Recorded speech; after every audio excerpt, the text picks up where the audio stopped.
Bonsoir. Ce soir, je vais vous raconter l'histoire de Morphée, le dieu grec des rêves. Morphée se glisse dans le sommeil des mortels, comme des dieux, et façonne leurs songes selon sa volonté. Installez-vous confortablement dans votre lit et préparez-vous à vivre une nuit douce et paisible. Lorsque vous êtes prêts, fermez les yeux.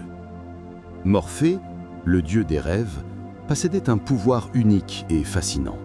Lorsque les humains s'endormaient, il apparaissait dans leurs songes, sous la forme d'un être humain de son choix.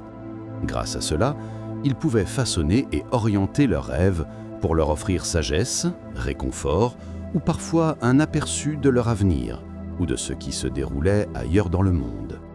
Son influence s'étendait partout, des plus simples habitants aux plus puissants seigneurs.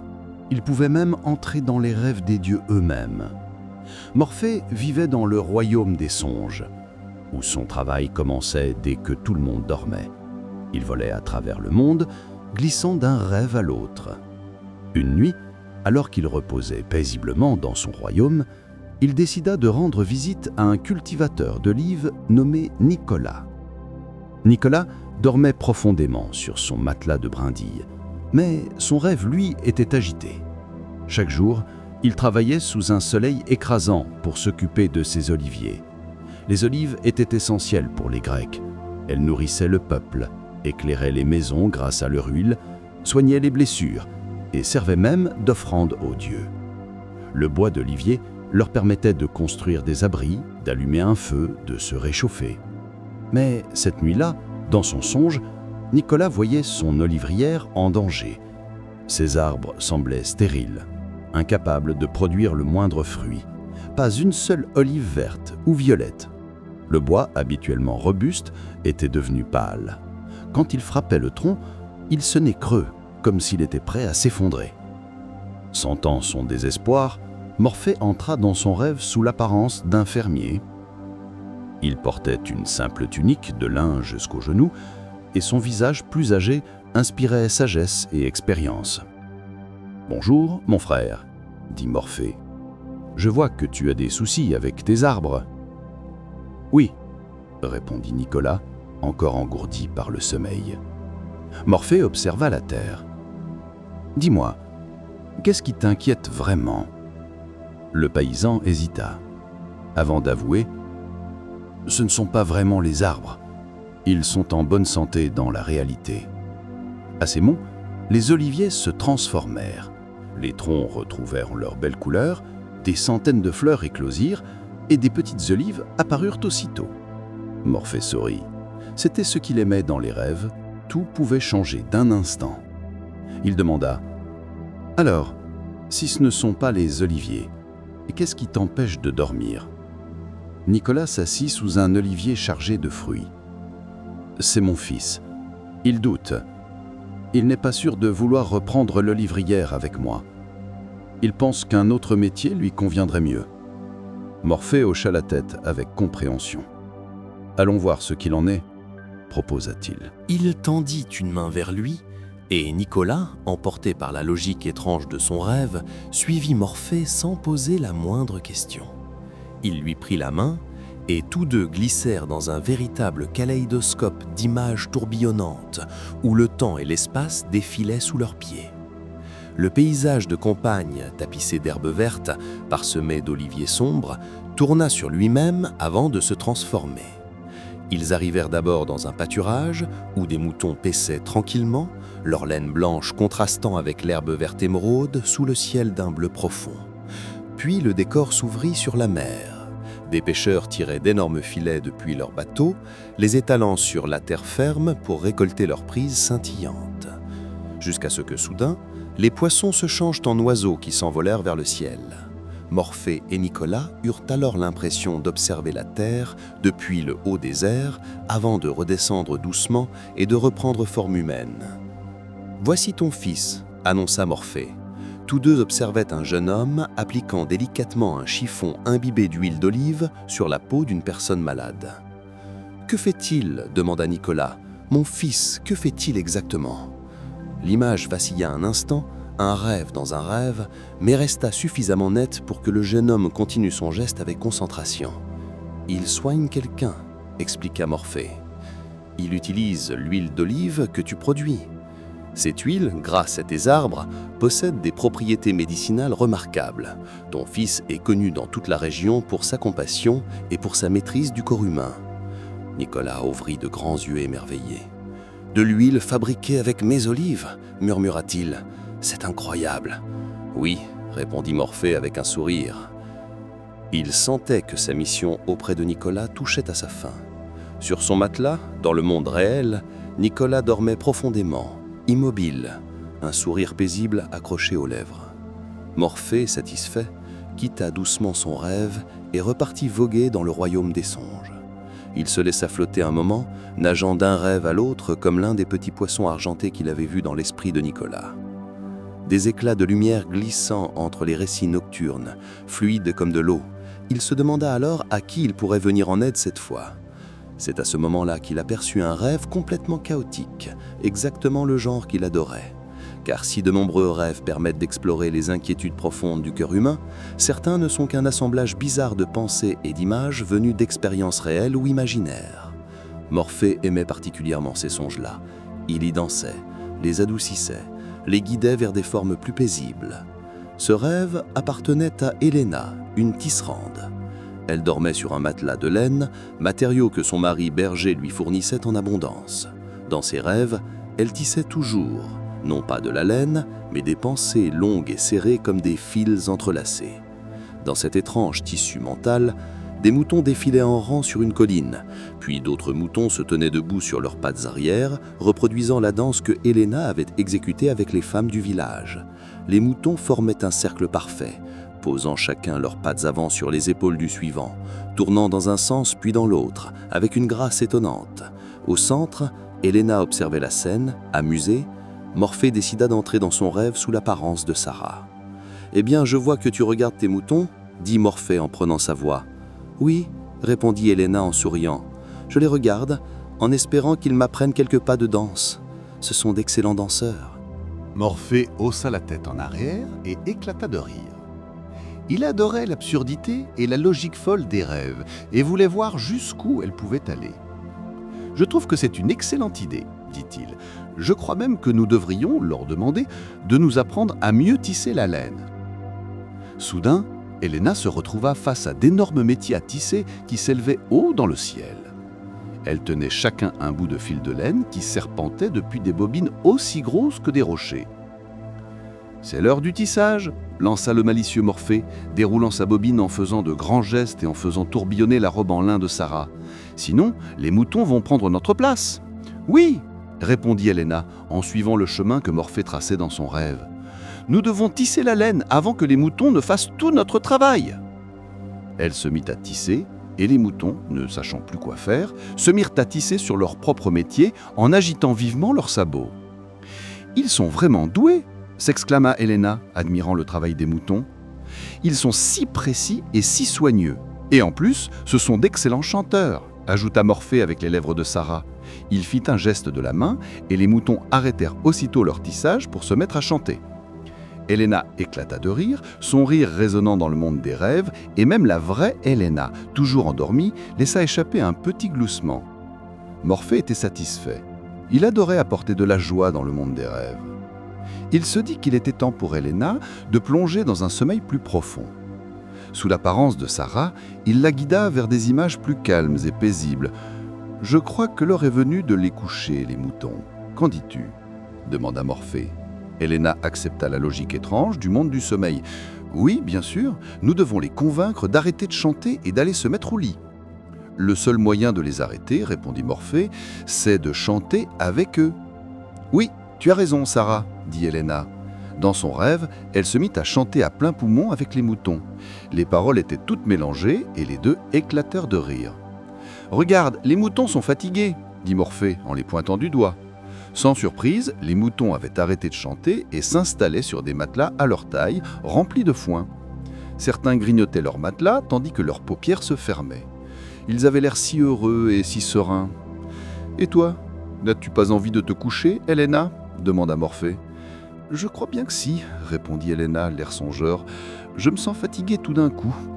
sûrement à force d'avoir tissé, dansé et chanté, ou peut-être simplement d'avoir regardé les moutons. Tout cela m'a épuisé. Dans son rêve, Elena se coucha sur un matelas qui ressemblait à celui sur lequel elle dormait dans le monde réel, mais qui flottait juste au-dessus du sol. « Mon matelas n'est pas tout à fait comme ceux des moutons », murmura-t-elle somnolente. « C'est parce que tu n'es pas un mouton », répondit calmement Morphée. « C'est exactement pour cette raison que ton matelas flotte dans les airs. N'est-ce pas agréable ?» Elena marmonna, et Morphée sut qu'elle quittait son rêve pour sombrer dans un profond sommeil. « Dors bien, Elena », chuchota Morphée en glissant hors de son rêve. Alors que l'obscurité tombait, Morphée planait au-dessus du royaume des rêves, à la recherche d'un nouveau rêve dans lequel s'immiscer. C'est alors qu'il perçut un très intéressant. Un pêcheur nommé Hector rêvait que son destin était identique à celui de Sisyphe, roi de Corinthe. Sisyphe était un roi malhonnête, injuste et mal intentionné qui, un jour, s'attira les foudres de Zeus après avoir trahi sa confiance. Comme châtiment pour son mauvais comportement, Sisyphe fut condamné à faire rouler éternellement un rocher jusqu'au sommet d'une colline d'où il redescendait, et ce, sans jamais réussir à atteindre le sommet. Morphée avait constaté que beaucoup d'humains faisaient des rêves dans lesquels leur sort était similaire à celui de Sisyphe. Dans ses rêves, il répétait sans cesse la même tâche, sans jamais réussir. Morpheus n'aimait pas que les gens se sentent mal dans leurs rêves. Il leur venait toujours en aide lorsqu'il le pouvait. Lorsqu'une personne parvenait à relever des défis dans ses rêves, elle pouvait mieux affronter ce qui se présentait dans la vraie vie. Morpheus le savait. Hector, pêcheur dans le monde réel, se tournait nerveusement sur son matelas. Une fraîche brise marine soufflait et, au-dessus de lui, dans son rêve, il s'occupait de son bateau, une petite embarcation en bois munie d'une grande voile. Le bateau était à terre et Hector devait le réparer avant de repartir pour une journée de travail en mer. Des trous n'arrêtaient pas d'apparaître dans la coque. Dans son sommeil, Hector réparait sans cesse avec de petits morceaux de bois. À chaque fois qu'il s'apprêtait à remettre le bateau à l'eau, un nouveau trou apparaissait. « Ce n'était pas un rêve très reposant », murmura Morpheus pour lui-même. « Je veux l'aider à réparer son bateau et lui montrer des images d'un futur proche dans lequel il pourra naviguer sereinement. Ainsi, il pourra dormir à point fermé. » Morpheus prit l'apparence d'un autre pêcheur, pieds nus et vêtu d'une tunique en lin recouvrant son corps. Il marcha en direction d'Hector, qui passait sa main sur son front pour essuyer la sueur due à la chaleur et à la frustration. « Bonjour mon ami », lança Morpheus déguisé en pêcheur. « Je vois que tu es en train de réparer ton bateau de pêche. » Hector leva les yeux par-dessus son bateau. « Oui, répondit-il, mais à chaque fois que je bouche un trou, un autre apparaît, et je dois le réparer pour pouvoir reprendre la mer. » Morpheus hocha la tête, compréhensif. Il ne fallait pas souligner l'absurdité d'un rêve, mais simplement accepter son commencement et le faire évoluer vers le dénouement idéal. « Je peux peut-être t'aider », proposa Morpheus en s'accroupissant à côté du pêcheur. « Je veux bien », répondit Hector, convaincu par l'apparence du pêcheur. « Tu trouveras peut-être d'où vient le problème. » Le sourire de Morpheus s'élargit. Il y avait sûrement une raison logique derrière tous ces trous.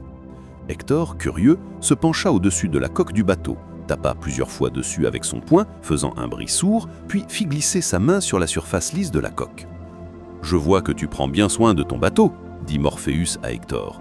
Visiblement touché, Hector répondit « Je fais de mon mieux, mais regarde, un nouveau trou est apparu alors que je venais de tout réparer. » Morpheus vit qu'il disait vrai. Hector ramassa un morceau de bois et commença à le tailler à la bonne taille pour boucher le trou. « Puis-je » demanda Morpheus en tendant la main. « Bien sûr » répondit Hector, lui tendant le morceau de bois. Morpheus plaça le morceau sur le trou qui disparut aussitôt, comme par magie. Mais un autre trou apparut. Hector soupira de désespoir et se dirigea vers sa pile de morceaux de bois pour une nouvelle réparation. « Un instant » suggéra Morpheus, levant la main pour signaler à Hector de faire une pause. « Tu n'arrêtes pas de boucher des trous, c'est bien ça ?»« C'est exact » répondit Hector, « et le problème n'est toujours pas résolu. »« Alors il est peut-être temps d'essayer autre chose » proposa Morpheus. « Monte avec moi dans le bateau » dit-il à Hector.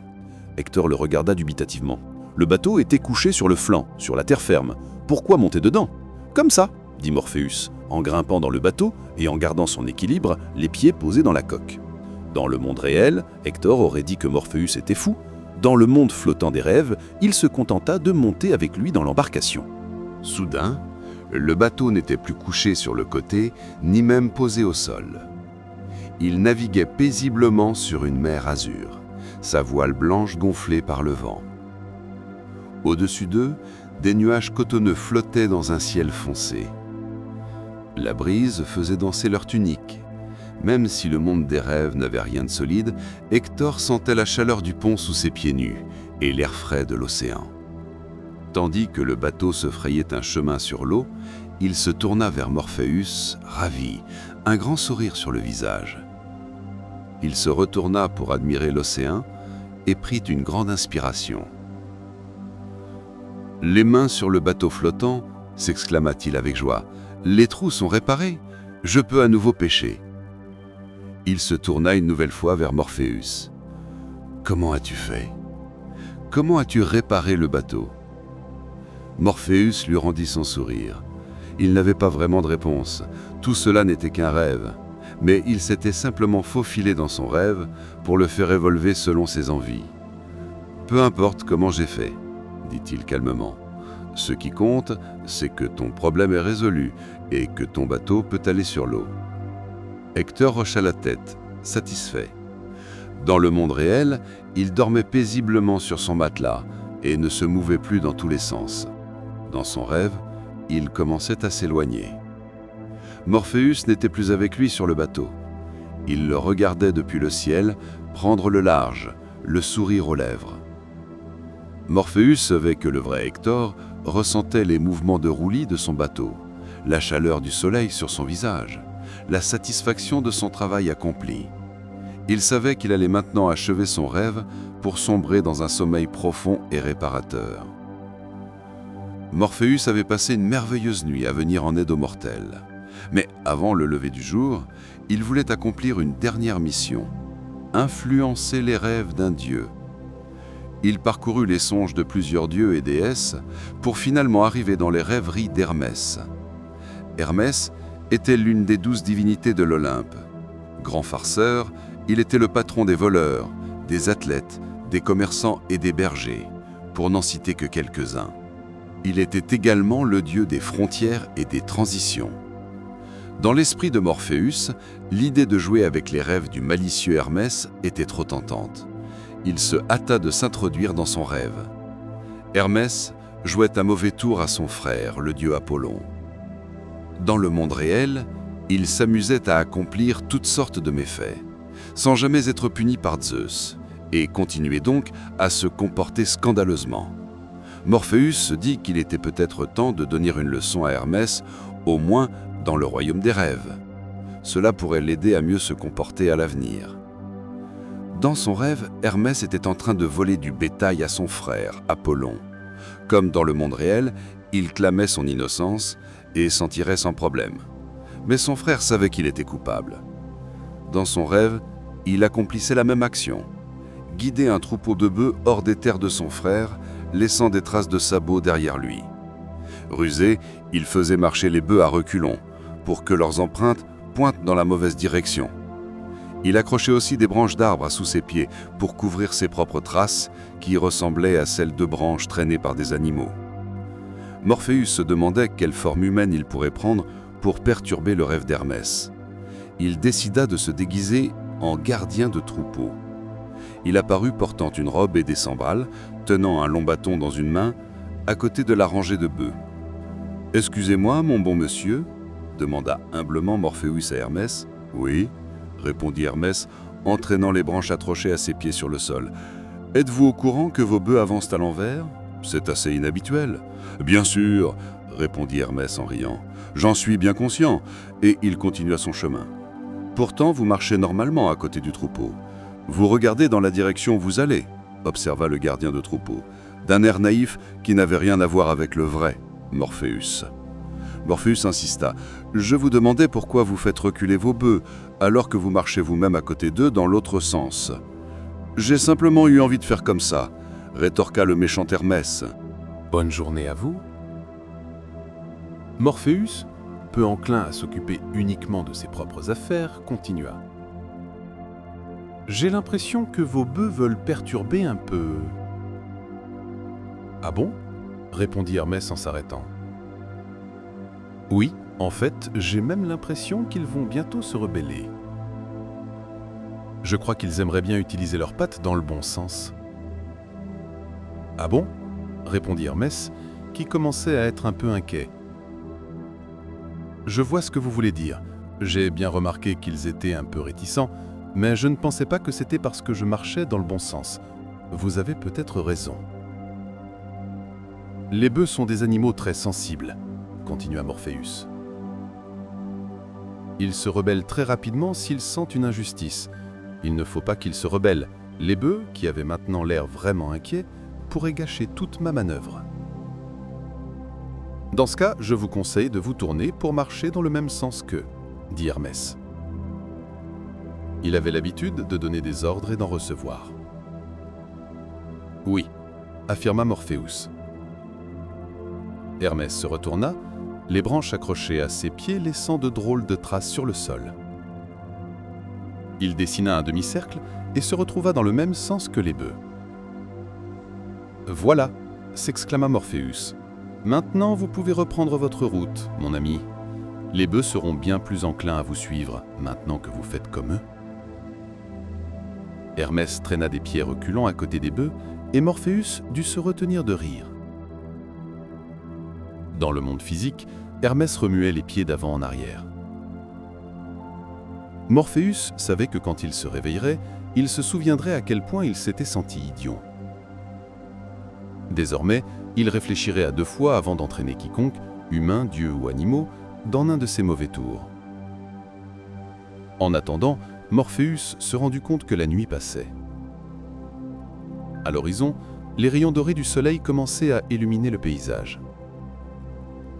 La lune, qui brillait quelques heures plus tôt, disparaissait peu à peu pour laisser place au soleil. L'obscurité du ciel virait vers des tons bleus et gris. Bientôt, humains et dieux se réveilleraient et se frotteraient les yeux avant de commencer leur journée.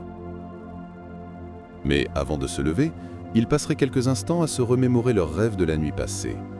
Nicolas, le cultivateur d'olives, se rappellerait avoir aperçu l'avenir heureux de son fils. Helena, la tisserande, se souviendrait de ces étranges pensées nocturnes comme des fils tissés ensemble pour former une couverture chaude et confortable, et elle aurait plongé dans un sommeil profond et reposant.